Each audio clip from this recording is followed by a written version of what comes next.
So I'm doing my presentation on the Crisis Text Line, which was founded by Nancy Loveland. Many of us know someone who took their own life. If not, you probably know of, or at least heard of someone taking their own life. It is awful, it is tragic.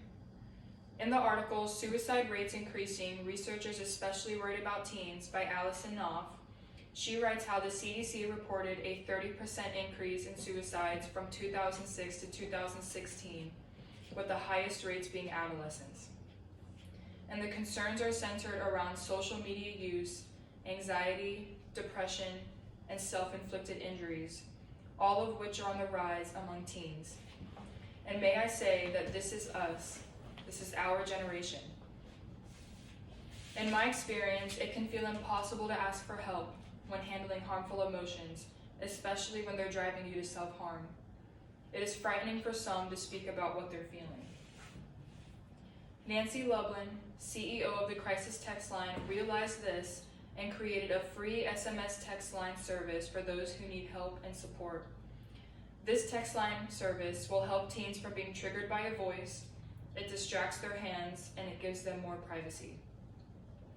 Nancy Loveland was the creator of Dress for Success. She also served as the CEO of Do Something Incorporation, which was a company that attempted to mobilize youth to participate in social change. She is now the CEO of the Crisis Text Line. The Crisis Text Line is a free text line that is available 24/7 and puts texters in order of how critical their situation is. The text system recognizes words such as suicide or names of medications as critical words, therefore those texters will be responded to first. The goal of this service is to calm people down and bring them out of the emotional, unstable mental crisis they are going through, and if necessary, the counselor will send first responders to their location. Nancy Loveland tells the story about the text message that inspired it all. And Nancy's TED Talk, The Heartbreaking Text That Inspired a Crisis Helpline, she describes how the organization Do Something sent out campaigns through text messages because their members were young adults and that was the most effective way to communicate. They received responses to these text messages, however, they were people asking for help or wanting to talk about an emotional crisis. Nancy says, the worst text message we ever received said exactly this: "He won't stop raping me. It's my dad. He told me not to tell anyone. Are you there?" That text message changed her life and made her realize the demand for a crisis helpline.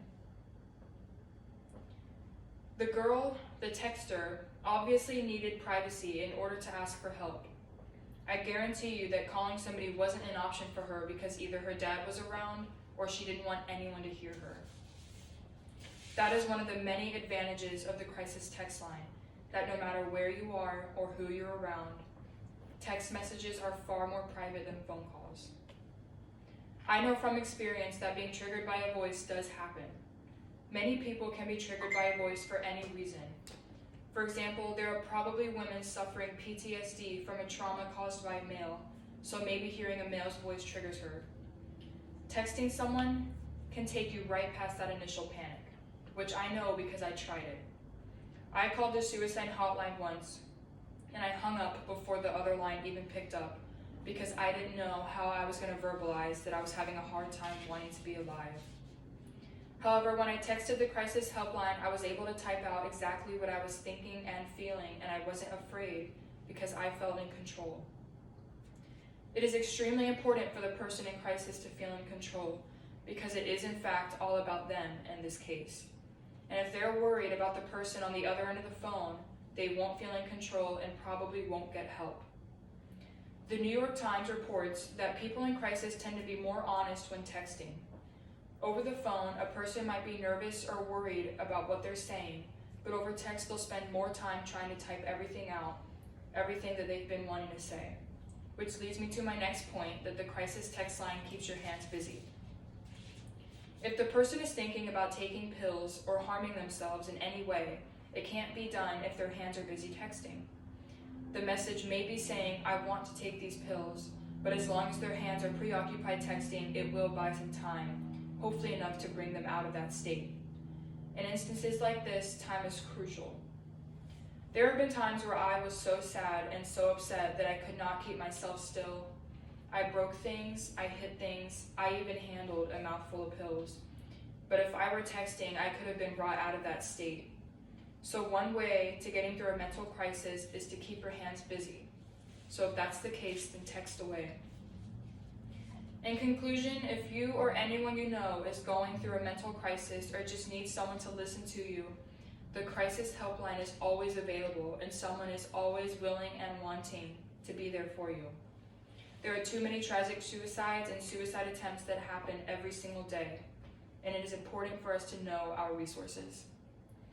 To reach a counselor on the crisis text line, just text the number 4HOPE to 741-741. Thanks.